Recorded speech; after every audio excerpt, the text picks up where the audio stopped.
다 함께 일어서셔서 오늘 우리에게 주신 말씀 열왕기상 17장 1절에서 7절까지의 말씀 다 함께 봉독하도록 하겠습니다. 열왕기상 17장 1절에서 7절 말씀입니다. 제가 먼저 한 절, 여러분들 한 절 교독하도록 하겠습니다. 길르앗에 우거하는 자 중에 디셉 사람 엘리야가 아합에게 이르되 내가 섬기는 이스라엘의 하나님 여호와께서 살아계심을 두고 맹세하노니 내 말이 없으면 수년 동안 비도 이슬도 있지 아니하리라 하니라.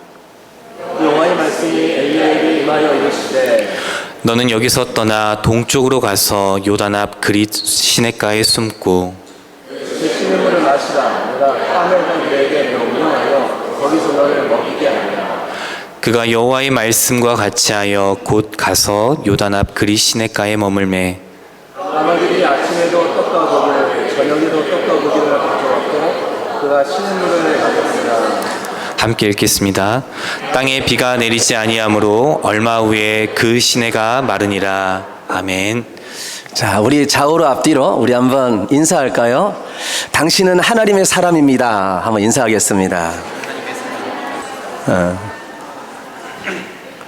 오늘 또 예배를 사모하여 또 말씀을 사모함으로 몸된 교회에 나오신 여러분들에게 특별히 하나님의 회복하심과 위로하심과 또 깨닫게 하심과 또 하나님께서 은혜 주심이 우리 심령 가운데 충만하시길 주님으로 축복합니다.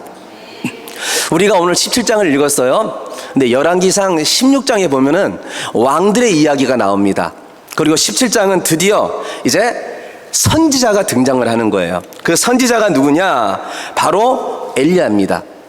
근데 이 엘리야 때에는 북이스라엘 왕조가 점점 악해져 갈 때예요.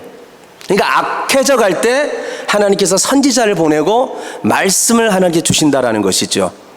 그리고 최후의 쿠데타를 일으켜서 이 악한 오므리 왕의 아들 아합이 이제 왕이 됩니다. 그리고 그가 이제 점점 이 북이스라엘을 어떻게 이끌어가는가 오늘 본문은 우리에게 말씀해 주고 있는데 특별히 1절에 누가 등장합니까? 엘리야가 등장합니다. 오늘 1절 상반절에 보니까 엘리야에 대해서 뭐라고 말씀해 주고 있습니까? 길르앗에 우거하는 자 중에 디셉 사람 엘리야가 이렇게 말씀해 주고 있어요. 어디에 살았다고요? 길르앗에 우거하는 자 중에 여러분 어떤 인물이 나타날 때 성경을 보면요 어떤 지파 누구의 아들 아주 구체적으로 말을 해줍니다. 근데 오늘 이 엘리야를 언급할 때에는요 그냥 길르앗에 우거하는 자 중에 누구였어요? 그냥 디셉 사람이 있었다 이렇게만 언급을 하는 거예요. 그러니까 이 말은 아주 알아주지도 않는 동네에 아주 골짜기에 한 사람이 있었는데 시골 출신으로서 아주 오지 출신으로서 무명한 인물이 하나 있었다. 오늘 그렇게 우리에게 말씀해 주는 겁니다. 이렇게 등장한 엘리야가 우리가 오늘 7장 24절을 읽지 않았어요. 성경은요 7장 마무리에 어떻게 이 엘리야를 말씀해 주는가 우리 한번 24절 말씀 다 같이 한번 읽어보겠습니다. 여인이 엘리야에게 이르되 내가 이제야 당신은 하나님의 사람이시오 당신의 입에 있는 여호와의 말씀이 진실한 줄 아노라 하니라. 자, 그냥 디셉 사람 이렇게 말했어요. 근데 하나님께서는요 이제 마지막 7장 24절에서는 어떻게 이 엘리야가 불리우게 하냐면요 다 같이요 하나님의 사람. 뭔가 달라지지 않았습니까? 하나님은 엘리야를 불러서 하나님께서 말씀의 제목처럼 훈련을 시키는 거예요. 그리고 훈련을 시켜서 그 결과가 어떻게 됐느냐? 당신은 하나님의 사람입니다. 이렇게 불리울 수 있도록 하나님께서 준비시키시고 만들어 갔다는 것입니다. 그럼 하나님께서 이 엘리야에게 첫째 어떤 훈련을 시키실까요? 하나님은 엘리야 선지자에게 순종 훈련을 시키셨습니다. 우리가 1절을 보면은 아합 왕에게 딱 나타나서 그가 강력하게 선포를 합니다. 이렇게 말합니다.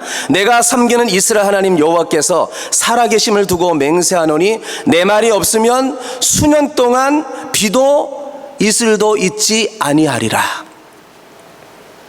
강력하게 외쳐요. 이 말은요, 농경시대 때의 아주 저주의 말입니다. 왜 그렇습니까? 농경시대 때는 우기 때 비가 와야 돼요. 우리 사스카투는 어제 좀 비가 왔어요. 잠깐 얼마나 좋았는지 모릅니다. 그냥 흙 냄새도 나고 먼지도 막 올라왔는데 비가 오니까 저는 너무 그 광경이 좋더라고요. 그리고 이스라엘은 가을에는 이른 비가 와야 되고 또한 봄에는요 늦은 비가 와야 됩니다. 그래야지만 곡식을 뿌리고 심겨가지고 수확을 할 수가 있는 거예요. 그런데 하나님께서는 엘리야를 통해서 이 북이스라엘에 내가 비를 내리지 않겠다 아주 강력하게 말씀을 하고 있는 것입니다. 왜 그럴까요? 그 이유는 우리가 역사적으로 왜 아합 시대 때 이렇게 하나님께서는 비를 내리지 않겠다, 이슬도 내가 내리지 않겠다 이렇게 말할까? 그 이유는요, 이 아합이 아주 악한 왕이었기 때문입니다.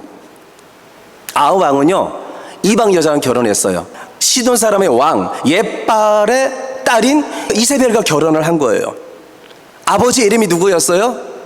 옙바할. 아주 바알이라는 이름이 들어가요. 그러니까 바알 신을 추종하고 바알 신이 최고라고 섬겼던.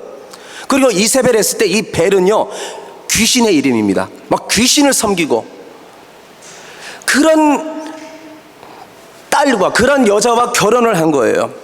그러자 여러분 어떤 일이 벌어졌습니까? 북이스라엘이 바알 신을 섬기고요 아세라 신을 섬기는 거예요. 사마리아에 건축을 했는데요 바알 신전을 건축해가지고 제단을 쌓고 이스라엘 백성들이 북이스라엘 사람들이 거기에 절을 하고 바알 신이 비를 내려줍니다. 바알 신은 풍요의 신입니다. 아세라는 다산의 신입니다. 우리는 그 신을 최고로 여깁니다. 그렇게 만들어 버리는 거예요. 그러니까 하나님께서 엘리야를 보내셔서 농경시대 때 비가 와야 되는데 나는 수년 내에 비를 내리지 않게 해주겠다. 아주 나쁜 소식을 이 아합 왕에게 통보를 했습니다. 근데 여러분 이렇게 순종해서 엘리야는 간 거예요. 죽으면 죽으리라는 믿음으로 아합 왕 앞에 서가지고 내가 섬기는 하나님, 내가 살아계신 하나님의 이름으로 명하는데 말씀하는데 수년 내에 비가 안 올 겁니다. 이렇게 외치고 나서 하나님께서는요 이 엘리야가 더 큰 일을 감당할 수 있도록 아니 삼손과 같이 저에게 능력을 주시든가 정말 갈멜산에서 하나님께서 불을 보내주시고 불로 하나님 되심을 보여줬듯이 강력하게 뭔가 하나님의 사명을 감당해야 되는데 하나님께서는 뭐라고 말씀하셨을까요? 도망가라고 말합니다. 엘리야야 빨리 그리 시냇가로 너 빨리 도망가. 여러분 아마 엘리야가 황당했을 거예요. 아니 그리지 시냇가로 도망가라라니요, 숨으라니요. 아니 무슨 말입니까? 아마 제가 엘리야 선지자였다면 그렇게 말했을 거예요. 그런데 여러분 엘리야는 어떻게 행동했죠? 하나님께서 말씀하시는 대로 그린 시냇가로 향합니다. 그리고 그곳에 숨습니다. 우리는 이 엘리야의 모습을 통해서 무엇을 알 수 있습니까? 순종의 사람이었다라는 거예요. 하나님은요, 하나님께서 쓰시는 사람은요, 바로 내가 상황적으로 이해가 안 될지라도, 내가 순종하고 싶지 아니할지라도 하나님의 말씀이 들려오면은, 그것이 하나님의 말씀이라면은 순종하는 그 사람이 하나님의 사람인 줄 믿습니다. 하나님이 사람을 두려워하고 어떤 환경을 두려워했다면요 하나님께서 엘리야 선지자를 안 썼을 거예요. 왜요? 사람을 두려워하고 어떤 환경 따라서 움직인다면요 여러분 이 시대에 목회자가 됐든 성도들이 됐든 직분자가 됐든요 세상을 환영합니다. 이야 하란 대로 하네. 마음에 안 내키니까 믿음 생활 하다가도 세상 사람하고 우리하고 똑같이 사네. 아닙니다. 순종하는 한 사람을 하나님께서 눈여겨보시는 거예요. 이렇게 할지라도 너가 순종할 수 있느냐? 엘리야는요, 그리 할지라도 하나님의 뜻이라면은 내가 순종하겠습니다. 엘리야는 순종의 테스트를 하나님께서 넘어가는 것을 보고, 이야, 너는 정말 하나님의 사람이구나. 하나님께서 기뻐하시고 눈여겨본 줄 믿습니다. 그러므로 여러분, 우리 모두는 하나님의 말씀이라면 순종하시길 바랍니다. 또한 둘째로, 이 엘리야에게 하나님께서는 뭐라고 말씀하십니까? 까마귀를 보내겠다는 거예요. 이 말이 뭡니까? 아침마다 저녁마다 까마귀를 보내서 너에게 빵을 주고 고기를 주겠고 너는 그린 시냇가를 마셔라.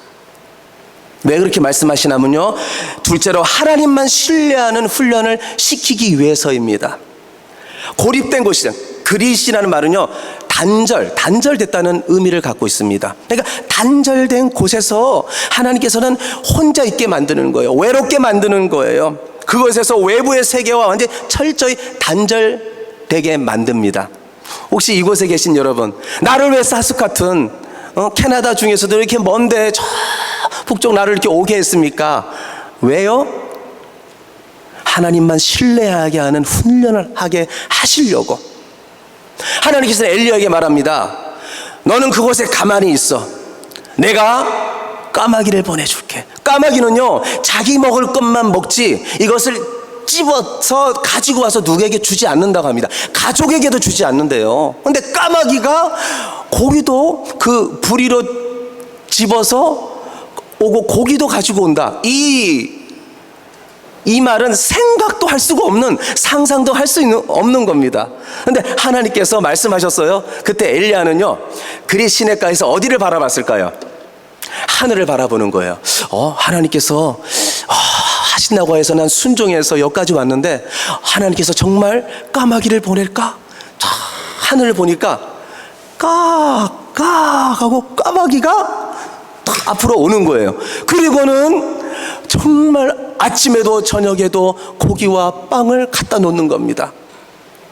그때에 이 엘리야는 어떤 하나님을 만났을까요? 하나님은 말씀대로 이루시는 분이구나. 하나님은 믿기만 하면은 공급해 주시고, 하나님께서 보호하여 주시고, 하나님께서 모든 것을 인도하여 주시는 분이구나. 나는 하나님만 믿어야 되겠다. 이런 믿음이 충만하고 여러분 더욱더 풍성해진 줄 여러분 우리는 믿습니다. 사랑하는 성도 여러분, 혹시 우리도 이럴 때가 있지 않나요? 나를 고립시킬 때. 저도 그런 것을 경험했습니다. 저 밴쿠버에서, 그리고 또 하나 사스카툰에서 하나님께서는요, 하나님만 바라보게 하는. 그런데요, 우리가 살아가면서 발버둥을 치고 우리가 기도할지라도 때로는 기도 응답이 없을 때가 있어요. 그러면서 이렇게 말하죠. 하나님, 나를 왜 이렇게까지 만들어 놓았습니까? 하나님, 정말 나는 도저히 이해할 수가 없습니다. 그때가 언제, 무슨 때입니까? 바로 여러분을 지금 영적 그린 시냇가로 하나님께서 여러분을 부르신 것입니다. 사람만 바라보지 않고 환경을 바라보지 않고 하나님만 바라볼 수 있도록 여러분을 철저하게 지금 단절시키는 그곳으로 인도하는 거예요. 그때 여러분 원만 불평하면 안 돼요. 하나님께 왜 나를 이렇게 힘들게 합니까? 하나님, 그러면 안 되고요. 엘리야는 여러분 하나님의 주시는 그것을 받아 먹으면서 무엇을 했을까요? 뭐 할 게 뭐 있겠어요? 아마 거기에서 무릎 꿇었을 거예요. 하나님, 정말 나는 믿습니다. 아버지, 이곳에서 하나님의 은혜를 내가 사모합니다. 아버지, 하나님만 바라봅니다. 하나님 도와주시옵소서. 기도하고 무릎 꿇을 때에 하나님께서는 계속적으로 먹이시고 또한 보호하시고, 하나님께서 믿음의 거룩한 백성으로, 하나님께서 영적 거장으로 하나님께서 세우셨습니다. 여러분, 날마다 하나님을 바라보시기를 바랍니다. 지금 정말 캐나다 모든 이민 정책도 힘들고 우리가 살아가기 힘든 이 시대에 하나님만 바라봐야 돼요. 이 어려운 때를 준 것은 우리가 영적 지금 그리 시냇가로 하나님께서 부르신 거예요. 이럴 때에 우리가 저 하늘을 바라보는 거예요. 내가 주바라기입니다. 내가 주님만 바라봅니다. 주여 나를 보호하여 주시옵소서. 하나님 나를 지켜주시옵소서. 그럴 때에 하나님께서는 내가 상상할 수 없는 하나님의 은혜의 응답을 우리의 삶의 걸음걸음마다 하나님께서 허락하시고 채워줄 줄 믿으시길 바랍니다. 여러분, 이렇게 엘리야는요 너무 행복했어요. 정말 하늘을 바라보니까 하나님께서 까마귀도 보내주셔서 매일마다 일용 양식을 주는 거예요. 여기가 좋사오니. 근데 하나님께서는요 이제 다음 단계로 넘기는 거예요. 어떻게 넘깁니까? 그렇게 물이 졸졸졸 흘렀던 그리 시냇가가요, 이거 웬 말입니까? 눈을 떠서 그 아침에 나아가니까 돌이 보이는 거예요. 아니, 물은 빼짝 말라버리고 물을 마실 수가 없는 거예요. 그때 엘리야 선지자는 이제 큰일 났다. 아니 하나님, 나를 어떻게 하려고? 왜 이 시냇물이 말랐을까요? 나 죽었다. 그런 생각을 아마 했을 겁니다. 사랑하는 성도 여러분, 아마 우리도 그런 때가 있을 거예요. 너무너무 행복했는데, 정말 너무너무 평안한 삶을 사는데 내가 의지한 것이 말라가는 거예요. 내가 의지했던 것이 딱 끝쳐버리는 겁니다. 그때 우리는요, 하나님 있긴 뭐 있어. 기도는 무슨 기도야. 무슨 예배는 드려야 돼? 그리고 말씀보다는 이제 세상 것이 바라보면서요, 세상 것을 잡을까 붙잡을까, 이런 유혹이 우리가 올 때가 있습니다. 혹시 오늘 예배 드리는 우리 사랑하는 성도 여러분, 인생 가운데 내가 의지했던 것이 메말라 버린 경험이 있지 않습니까? 무엇이 있을까요? 특별히 돈이 아닌가 그런 생각을 듭니다. 아니, 돈 쓸 때가 너무나 많은데 갑작스럽게 직장을 관두게 되고 일할 것도 없고 좀 앞이 막막한 거예요.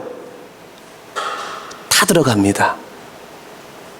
바로 그것은요, 하나님께서 의지했던 것을 하나님께서 딱 막아버리시는 거예요. 또 두 번째는요, 몸이 아픈 거예요. 그렇게 건강을 자부하고 난 최고라고 했는데 갑자기 몸이 아프고 이게 약을 먹어도 해결이 안 되고, 바로 하나님께서는 내가 의지했던 건강이라는 시냇가를 하나님께서 딱 말라버리게 하는 겁니다.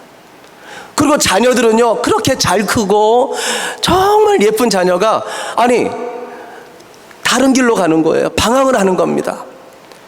그리고는 우울증이 걸려가지고 나 학교 가기 싫어요. 나는 그냥 이대로 두세요. 너무너무 힘든 자녀의 모습. 자녀가 최고인 줄 알았는데 또한 그 자녀가 최고라는 것도 하나님 시냇가를 말라버리게 하는 겁니다. 여러 가지 우리에게 생기는 그런 말라버릴 때에 우리는 어떤 생각을 해야 됩니까? 다른 사람이 뭐라 할지라도 나는 시냇물을 의지하지 않고 나는 하나님을 의지합니다. 나는 이 세상 것을 의지하지 않고 나는 하나님을 의지합니다. 이런 믿음의 고백을 해야 될 줄 믿습니다. 그러니까 하나님은요, 우리에게 말라버리게 하는 것은 편안한 것을 안주하지 말고 또한 만족하지 말고 이제 떠나게 하려는 하나님의 의도가 있는 거예요. 이것은 무엇입니까? 이것보다 더 큰 은혜를 주시고 이것보다 더 기적적인 하나님이 나와 함께 하신다는 것을 경험하기 위해서 나의 소중한 것을 하나님께서 메말라 버리게 한다는 거예요. 하나님은 우리의 인생에 있어서 한 문을 막아버리면요, 하나님께서 다른 문을 여시는 하나님인 줄 믿으시길 바랍니다. 그러니까 우리가 갈 바를 인도하는 거예요. 메말라 버릴 때 하나님께서 방향이 무엇인가를 나도 모르게 하나님께서는 그곳으로 향하게 되고 하나님께서 강권적으로 인도하는 거예요. 그래서 새로운 경험을 하게 하나님께서 만드십니다. 그래서 오늘 우리가 8절을 읽지는 않았지만요, 안전하게 그린 시냇가에 있다가 하나님께서 다 모든 것을 막아버려요. 그리고 이렇게 말씀합니다. 엘리야야, 너는 저 사르밧에 있는 가부 집으로 너는 가거라. 그 거리가 얼마나면요, 이 그릿 시냇가에서 한 160km 된다고 합니다. 그 먼 길을 하나님께서 가라고 이제 또 다른 미션을 주시고 말씀을 주시는 거예요. 이 엘리야는요, 그 사르밧으로 갑니다. 근데 거기가 어디입니까? 거기는요, 이세벨의 고향이에요. 그러니까 철저하게 거기에 있는 사람들은요, 엘리야를 어떻게 하면 잡을까? 저 사람 어떻게 잡아다가 넘겨줄까? 그러니까 완전히 원수가 있는 지역으로 들어가라는 거예요. 이해할 수가 없었어요. 하나님, 나 여기가 좋사오니 여기에서 그냥 까마귀를 보내주세요. 여기서 그리 시냇가에 그냥 먹을 물만 주세요. 하나님은 아니라는 거예요. 가야 된다는 거예요. 그래서 엘리야가 순종하면서 여러분 걸어가면서 거기에 모든 군사들을 피해서 이제 사르밧 성문 앞에 갔는데 정말 과부를 만났어요. 근데 과부가 어떤 과부였습니까? 땔감도 없어서 땔감을 주어야 하는 그런 아주 가난한 상황이었고요. 또 가서 하나님께서 하라는 대로 나에게 먹을 것 좀 달라고 합니다. 근데 사르밧 과부가 이렇게 말하죠. 저는요, 떡 하나만 한 덩어리 만들어서 먹을 만한 것밖에 없습니다.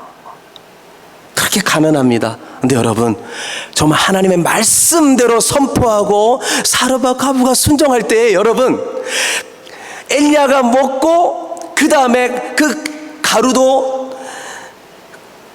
비가 올 때까지 떨어지지 않고 메마르지 않고 항상 하나님이 공급하여 주셨고, 기름통에 기름도 항상 떨어지지 않게 하나님께서는 신약에 여러분 오병이의 역사를 아시죠?